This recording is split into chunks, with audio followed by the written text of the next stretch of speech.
সরকারি চাকরিতে কোটার বিষয়টি আদালতে বিচারাধীন রয়েছে, এটি নিয়ে আন্দোলনের কিছু নেই। শিক্ষামন্ত্রী মহিবুল হাসান চৌধুরী নওফেল এবং তথ্য ও সম্প্রচার প্রতিমন্ত্রী মোহাম্মদ এ আরাফাত এমন মন্তব্য করেন।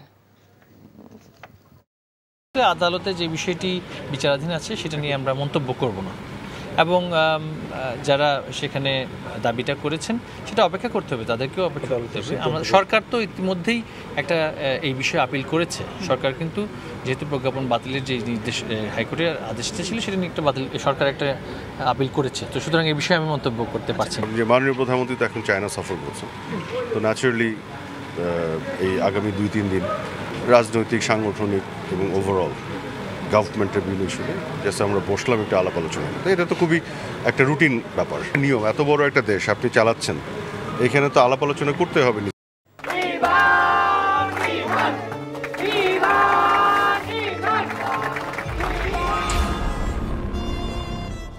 তুমি নিজের জীবনটা শেষ করলে, সাথে আমারটাও শেষ করে দিয়ে গেলে।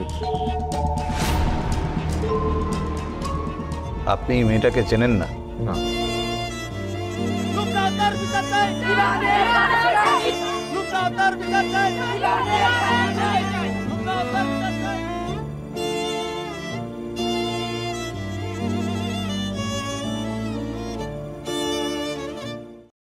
এখন জন্ম সনদ দিয়ে খোলো বিকাশ স্টুডেন্ট অ্যাকাউন্ট। নিজের বিকাশ নিজে কর।